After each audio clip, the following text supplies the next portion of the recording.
तो देखिए, बिहार में यास के कारण हुई बारिश और इस बारिश ने लोगों की परेशानी किस कदर बढ़ा दी है कि हर तरफ जहां तक आपकी नजर जाए पानी ही पानी नजर आता है और जिंदगानी परेशान दिखती है।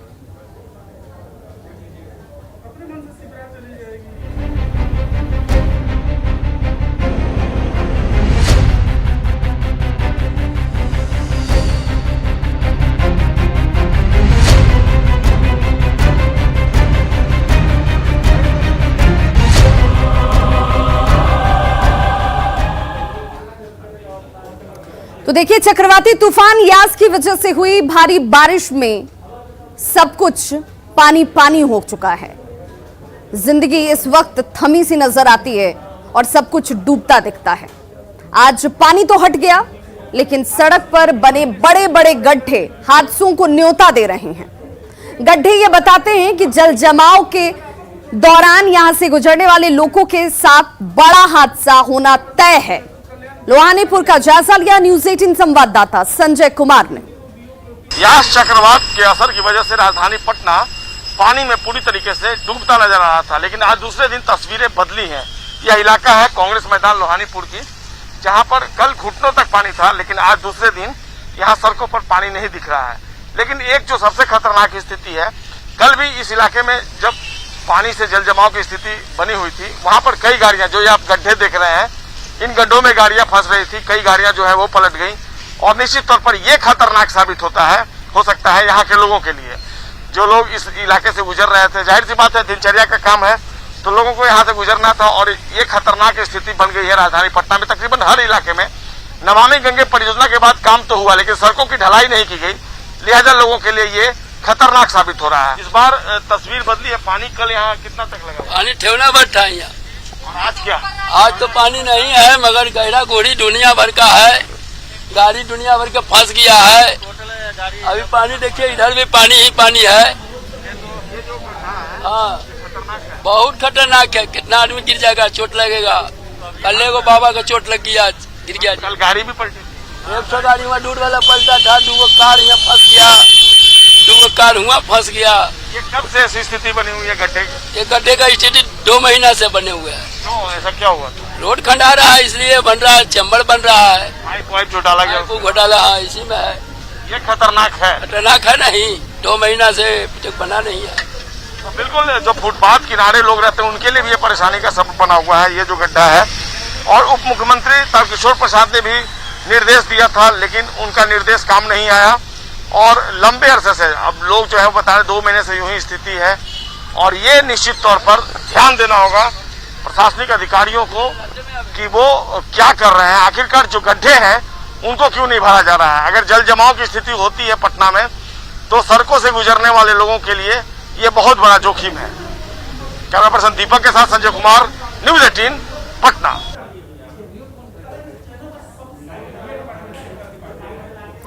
तो देखिए, बिहार में यास के कारण अधिकांश जिलों में बारिश हुई। मौसम विभाग का अनुमान है कि इन जिलों में अभी भी बारिश हो सकती है।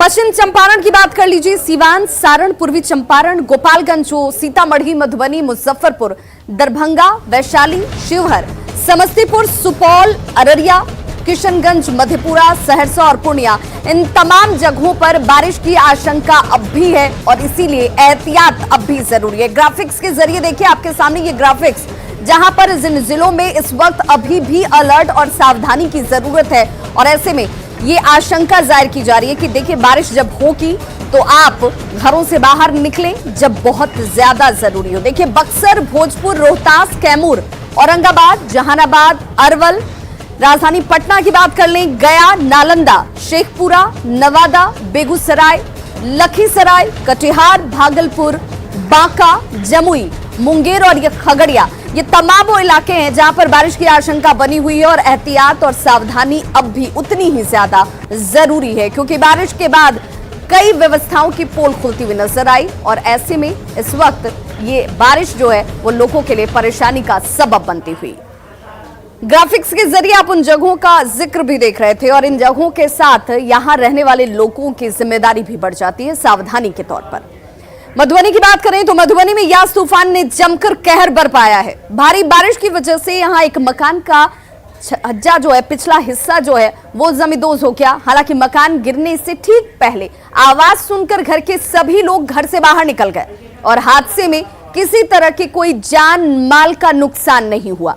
जानकारी के मुताबिक ये मकान भोआड़ा के वार्ड संख्या 28 निवासी अशोक महासेठ का बताया जा रहा है। तस्वीरें देखिए आपके सामने हैं।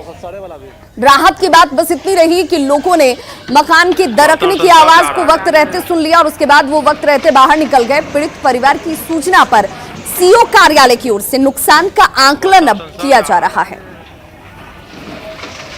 और देखिए कैसे पल भर में मकान का ये पिछला हिस्सा जो है वो ताश के पत्तों की तरह ढेर हो जाता है। और राहत की बात बस इतनी कि लोग उस वक्त मौजूद नहीं थे और इस वजह से बाल बाल सभी की जान जो है वो बच गई।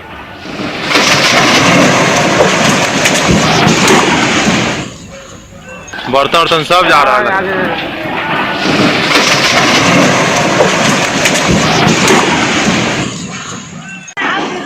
फाटल छियै इहो टाटुड़ी तो ओकर सड़े वाला भी बर्तन वर्तन सब जा रहा है।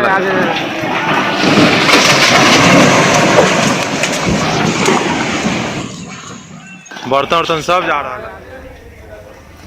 तो देखिए जो तस्वीर इस वक्त आपके टीवी स्क्रीन पर है मधुबनी की है और तूफान के बाद आई आफत किस तरीके से लोगों के लिए जी का जंजाल बन गई है। घर का पिछला हिस्सा देखिए ताश के पत्तों की तरह कुछ सेकंड में ही धराशायी हो जाता है और बाल बाल इसमें रहने वाले लोग जो हैं वो बच जाते हैं। बचने के पीछे चक्रवाती तूफान जो है यास का असर आप इन तस्वीरों के जरिए देख सकते हैं। लेकिन राहत की बात जिसमें जानमाल का नुकसान नहीं हुआ, लोगों ने दरकने की आवाज वक्त रहते सुन ली थी और इसीलिए लोग समय से पहले वहां से निकल गए। इहो टाटुड़ी तो ओकर सड़े वाला भी बर्तन वर्तन सब जा रहा है।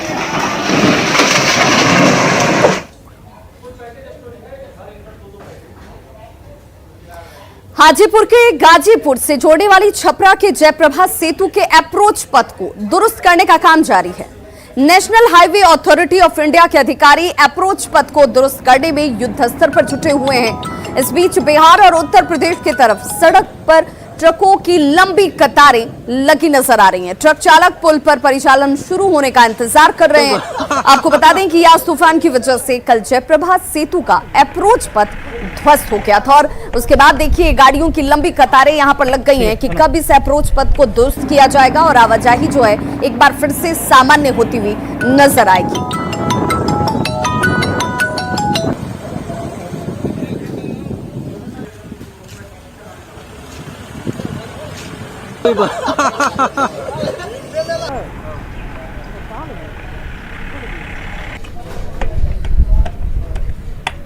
ठीक है ना।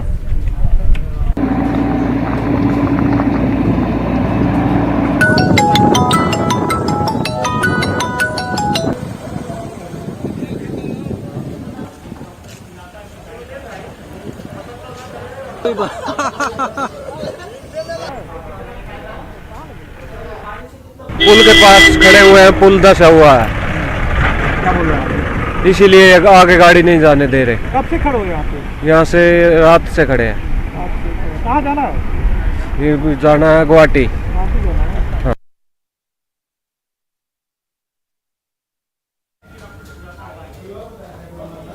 तो राजधानी पटना में हुई बारिश ने जहां नगर निगम के दावों की पोल खोलकर रख दी, वहीं पुलिस जवानों की देखिए बदहाली भी यहां उजागर होती हुई नजर आई। जरा इन तस्वीरों को गौर कीजिए। ये तस्वीर जो है वो पटना के है। बरसात में किस तरीके से यहां पर जो पुलिस के जवान है वो रह रहे हैं और किन परिस्थितियों में रह रहे हैं। सचिवालय थाने में काम करने वाले पुलिसकर्मियों की रहने और खाने की व्यवस्था बारिश के बाद ऐसी हो गई जिससे जानकर आपको भी इन पर तरस आने लगेगा।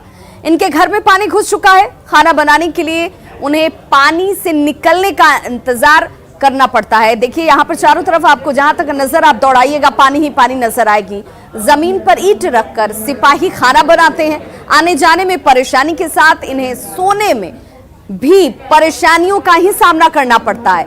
एक भी चौकी ऐसी नहीं है जिसके पांव हो, सभी चौकियां ईंट के सहारे टिकी नजर आती हैं। महिला कांस्टेबल की भी हालत ऐसी है। देखिए, अंदाजा लगाइए कि इन परिस्थितियों में आखिर पुलिस के जवान कैसे अपनी ड्यूटी कर रहे हो।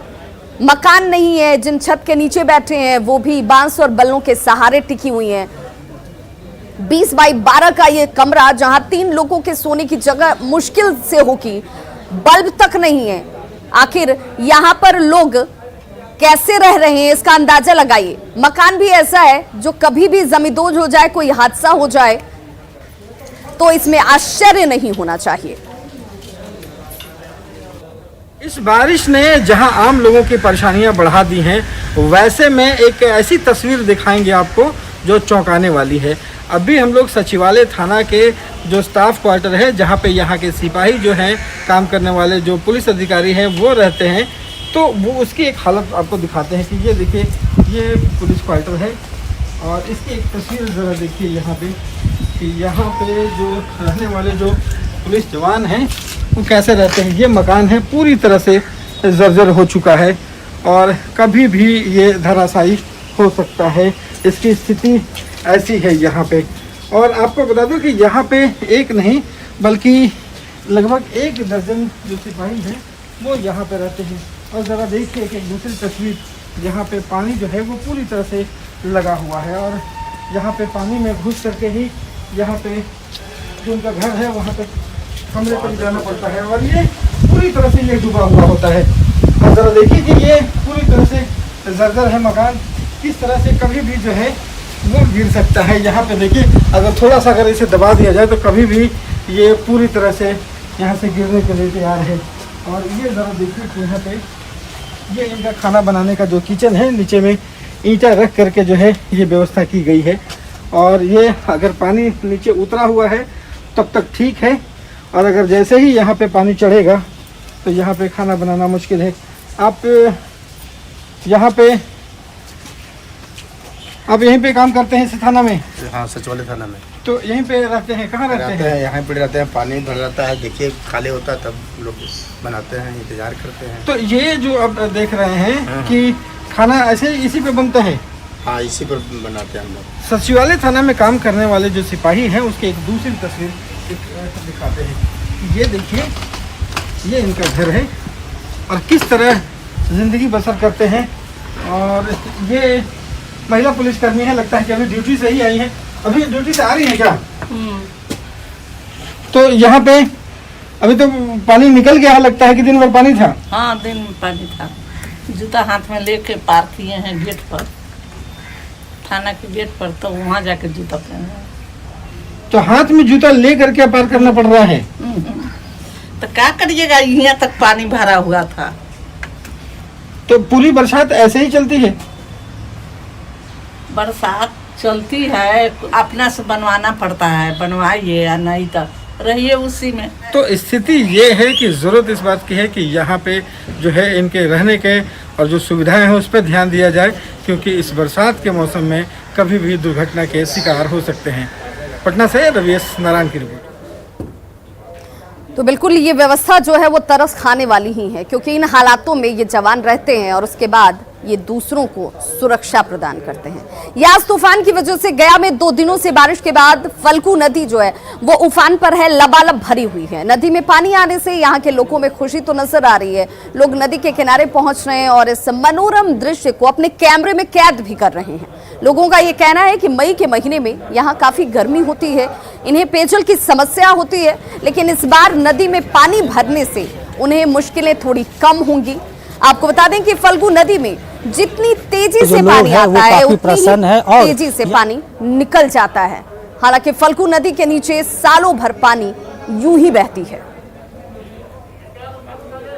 अभी मैं खड़ा हूँ सीताकुंड के पास स्थित फल्गु नदी में और यहाँ पर आप देख सकते हैं कि काफ़ी अरसे के बाद यहाँ पर फल्गु नदी में पानी आया है।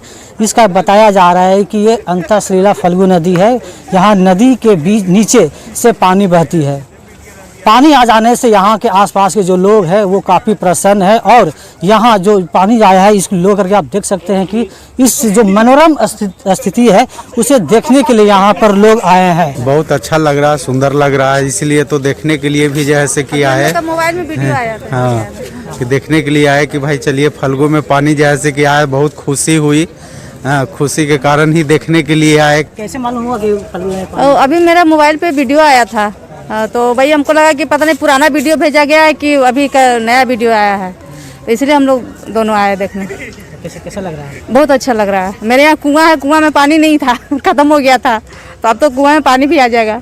मेरा नाम हर्ष कुमार है, यहाँ पे पानी देखने आया है। पिछले 36 घंटा से लगातार बारिश हो रही है गया में, इसके कारण बाढ़ आ गई है नदी में 2 माह पहले, वही देखने आए हैं।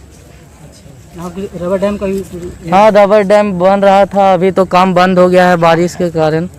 वो यहाँ से देखने के लिए आए। आपको बता दें कि इस फल्गु नदी पर एक रबर डैम का भी बनाया जा रहा था, जो इस पानी की वजह से काफ़ी क्षति हुई है, और देख सकते हैं कि जो जितने भी काम किया गया था वो सब पानी में डूब चुका है। हालांकि यहाँ की जो प्रोजेक्ट मैनेजर था उनसे बात किया, उन्होंने कहा कि हालांकि कुछ ज़्यादा नुकसान नहीं हुआ है, और इस जो पानी जैसे ही घटेगी उसे एक बार फिर से जो रबर डैम का काम था वो फिर से शुरू हो जाएगा। एलन लिली, न्यूज़ 18 गया। और इस वक्त एक बड़ी खबर दरभंगा से आ रही है। कोरोना काल में दरभंगा एयरपोर्ट ने नया कीर्तिमान बनाया है। पैसेंजर्स के मामले में दरभंगा एयरपोर्ट ने छत्तीसगढ़ के रायपुर और ओडिशा के भुवनेश्वर समेत कई दूसरे एयरपोर्ट को पीछे छोड़ दिया है। देखिए, दरभंगा एयरपोर्ट की तरफ से ये कीर्तिमान स्थापित किया जाता हुआ पैसेंजर के मामले में ये रिकॉर्ड जो है दरभंगा एयरपोर्ट की तरफ से इस वक्त कीर्तिमान बना रहा है। पिछले सप्ताह दरभंगा एयरपोर्ट से 7,468 पैसेंजर्स ने यात्रा की, जबकि दरभंगा एयरपोर्ट ने इस दौरान 56 फ्लाइट्स जो हैं वो हैंडल किए हैं। जल संसाधन मंत्री संजय झा की कोशिशों को बड़ी कामयाबी मिली है, और कोरोना काल में दरभंगा एयरपोर्ट ने नई ऊंचाइयों को छुआ है। आपको बता दें कि 22 मई 2021 तक 2,21,414 पैसेंजर्स की दरभंगा एयरपोर्ट ने सेवा की है, और एक बड़ा कीर्तिमान। और इस कीर्तिमान के साथ देखिए, इस रूट पर लोगों की आवाजाही का भी अंदाजा लगता है कि इस रूट पर लोगों ने इस विमान सेवा से कितना लाभ उठाया है। और इसके पीछे अगर किसी की कोशिश जो है वो नजर आती है तो संजय झा, जो 2014 से लेकर इस लगातार कोशिशों में लगे हुए थे, और उनकी कोशिशों का ही असर है कि देखिए सिर्फ एयरपोर्ट चालू नहीं हुआ, इस एयरपोर्ट ने बहुत कम वक्त में कीर्तिमान भी स्थापित कर दिया है। और इस वक्त हमारे साथ फोन लाइन पर जुड़ गए हैं जल संसाधन मंत्री बिहार सरकार संजय झा। सर, आपका बहुत बहुत स्वागत। सबसे पहले तो इस उपलब्धि के पीछे अगर किसी की कोशिश है तो वो आपकी ही कोशिश है। 2014 से आप लगातार इस कोशिश में लगे थे, और आज इस कीर्तिमान को आप कैसे देखते हैं? ये बहुत बड़ा अचीवमेंट लग रहा था। शुरू में तो जब हम लोग इसको टेकअप किए तो बहुत लोगों को विश्वास नहीं होता था, लेकिन हम लोगों को लगता था कि ये पूरा बेल्ट में जितने लोग बाहर रहते हैं या जिनका आना जाना है तो एक बहुत बड़ा प्लेटफॉर्म बन जाएगा। और आज आप देखिए कि एक वीक में जब कोरोना में लोगों का मूवमेंट कम है, भुवनेश्वर जो उड़ीसा की राजधानी है, रायपुर जो छत्तीसगढ़ का राजधानी है, इन सब को बीट करते हुए दरभंगा 56 उड़ान जो एक वीक में 16 से 22 मई तक हुआ है, उसमें अराउंड 7,500 लोग ट्रेवल किए हैं, जो अनप्रेसिडेंटेड है। और मेरे ख्याल से आने वाले टाइम में ये बिहार का पटना के बराबर या उसके आसपास ये एयरपोर्ट इमर्ज करने जा रहा है। और ये पूरा मिथिला एरिया जो नेपाल का भूभाग है, जो मिथिला से जुड़ा हुआ है, ये पूरा एरिया को ये कैटर कर रहा है। मेरे ख्याल से ये तो माने मिथिला के लिए ये सबसे बड़ा, हम लोगों के लाइफ टाइम में ये सबसे बड़ा जो चीज इमर्ज करके आया वो दरभंगा एयरपोर्ट। बिल्कुल संजय झा जी, इसके लिए तो सबसे पहले आप ही बधाई के पात्र हैं, क्योंकि आपकी सोच, आपकी कोशिशों के बाद ये धरातल पर उतरा है। हालांकि ये जरूर लोगों की अपेक्षा होती है कि सिर्फ कीर्तिमान, सिर्फ कितनी फ्लाइट्स की आवाजाही हुई, लोगों ने इस सुविधा का कितना इस्तेमाल किया, वहीं तक सीमित न रहे, बल्कि इस क्षेत्र का पूरा विकास भी इस यातायात से जुड़ जाता है। इस दिशा में भी आपकी कोशिश लगातार और अनवरत जारी रहेगी? बिल्कुल, आप सही बोल रही हैं। ये सिर्फ ट्रेवल से जुड़ा हुआ नहीं है, पूरा इकोनॉमिक एक्टिविटी जो इस एरिया का है, क्योंकि अभी बिहार सरकार ने और मुख्यमंत्री जी ने भारत सरकार और वहाँ के जो मंत्री हरदीप सिंह पुरी जी को चिट्ठी लिखा कि इसको इंटरनेशनल एयरपोर्ट होना चाहिए, या इस पर जो कार्गो का फ्लाइट है वो भी आना चाहिए, या एयर एम्बुलेंस है वो भी आना चाहिए। आने वाले टाइम में ये सब आपको दिखाई पड़ेगा और मेरे ख्याल से इस पूरा बेल्ट में इस एयरपोर्ट के वजह से जो इकोनॉमिक एक्टिविटी है या जो अपॉर्चुनिटी है इन्वेस्टमेंट का, इंडस्ट्री लगाने का, जो एजुकेशनल इंस्टीट्यूशन है, मेडिकल क्षेत्र में कोई आकर के इन्वेस्ट करना चाहेगा, वो सारा कुछ कनेक्ट कर जाता है एयर कनेक्टिविटी से, क्योंकि एयर कनेक्टिविटी इतना स्मूथ हो गया अब दरभंगा और उसके आसपास पहुंचना।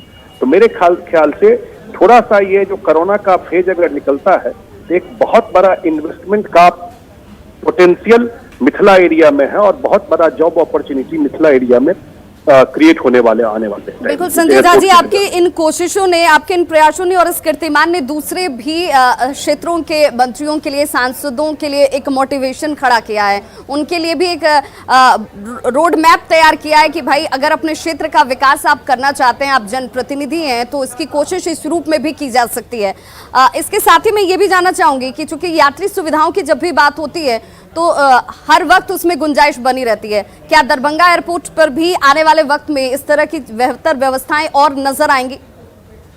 तो इसकी तो बहुत जरूरत है वहां पर, और मैंने पहले भी बताया था कि जो नया टर्मिनल बिल्डिंग बनना है, क्योंकि अब शायद एयरपोर्ट अथॉरिटी ने एडिशनल और जमीन की मांग की है, तो ये जब एयरपोर्ट और सीएम ने एक रिव्यू भी किया था और कहा था कि भाई जो पहले मांगा गया था वो पैसा ऑलरेडी दे दिया गया, लेकिन फर्दर और जमीन का रिक्वायरमेंट एयरपोर्ट अथॉरिटी ने किया है, तो वो भी आने वाले टाइम में मेरे ख्याल से एक्सपायर हो जाएगा, नया टर्मिनल बिल्डिंग बन जाएगा, तो ज्यादा यात्री सुविधा वहां पर हो जाएगा। और फ्लाइट भी, क्योंकि अभी नाइट लैंडिंग वाला नहीं हो रहा है, तो वो सारा इंस्ट्रूमेंट लग जाएगा जो ILS वगैरह है उस रनवे पर। तो आने वाले टाइम में मुझे लगता है कि अभी तो लिमिटेड कनेक्टिविटी है, सर्टेन क्षेत्र से आता है या लिमिटेड फ्लाइट है, तो एक ही एयरलाइन से भी आता है। ये भी हम लोगों ने कहा कि भाई जो दूसरे एयरलाइंस है, चाहे वो इंडिगो है, चाहे गो एयर है या एयर इंडिया है, उन सबको भी वहां आना चाहिए। तो उसके आने के बाद मुझे लगता है कि ये बहुत बड़ा टॉप 10 में आ सकता है, इतना पोटेंशियल इस एयरपोर्ट का इमर्ज करके आ गया है। एविएशन सेक्टर में ये बहुत बड़ा कीर्तिमान स्थापित कर दिया दरभंगा एयरपोर्ट। बड़ा बड़ा एयरपोर्ट इसके सामने अब खड़ा नहीं हो पा रहा। तो आने वाले टाइम में इंफ्रास्ट्रक्चर फर्दर डेवलप हो और उसमें क्लैरिटी भी है, आने वाले टाइम में वो दिखाई पड़ेगा आपको वहां पर। साथ जुड़ने के लिए और इस बातचीत के लिए तो देखिए ये कोशिश संजय झा की, जिसके बाद ये सिर्फ तस्वीर बदली नहीं है, यहाँ पर विकास के नए नए आयाम भी जो हैं वो आने वाले वक्त में खुलते हुए नजर आएंगे और दूसरे तमाम क्षेत्रों के मंत्रियों के लिए भी ये एक तरीके से एक मैसेज है कि आप अपने क्षेत्र का विकास इस रूप में भी कर सकते हैं। 24 दिसंबर 2017 को अखिल भारतीय मिथिला संघ के स्वर्ण जयंती समारोह में दरभंगा में एयरपोर्ट बनाने की चर्चा की गई थी। इस कार्यक्रम में मुख्यमंत्री नीतीश कुमार और तत्कालीन वित्त मंत्री अरुण जेटली की मौजूदगी थी। एयरपोर्ट विकसित होने वाले हैं, उसमें दरभंगा एयरपोर्ट, पूर्णिया एयरपोर्ट, उसका भी विकास होगा और इन सभी एयरपोर्ट के लिए हम लोगों की केंद्र सरकार के साथ बातचीत हो चुकी है, निर्णय हो चुका है और राज्य सरकार से उन लोगों ने कहा था कि टर्मिनल बिल्डिंग के लिए, ये दोनों चूंकि एयरफोर्स का है, टर्मिनल बिल्डिंग के लिए राज्य सरकार को जमीन देनी पड़ेगी। आपको मैं बता दूं, सरकार ने कमिट कर दिया है, जमीन का अधिग्रहण भी हम लोग कर रहे हैं।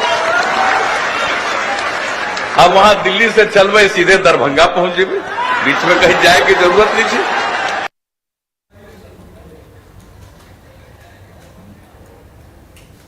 देश में कोरोना केसेस काफी बढ़े और ऐसे में मास्क सबसे बड़ा हथियार है। हम आपसे बार बार ये अपील करते हैं कि आप मास्क पहनिए। इस लेकर न्यूज़ 18 ने एक मुहिम भी शुरू की है, मास्क पहनो इंडिया। आप खुद से ये प्रण लीजिए कि जब तक ये महामारी है आप मास्क नहीं उतारेंगे। मास्क ठीक से पहनिए, मास्क है मजाक नहीं। खबरों का सिलसिला लगातार जारी है, आप देखते रहिए न्यूज़ 18 बिहार झारखंड।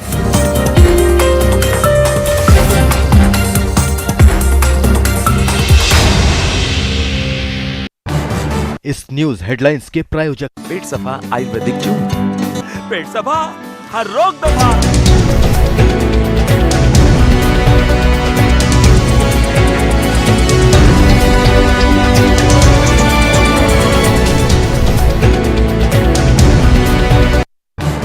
इस न्यूज हेडलाइंस के प्रायोजक पेट सफा आयुर्वेदिक जून।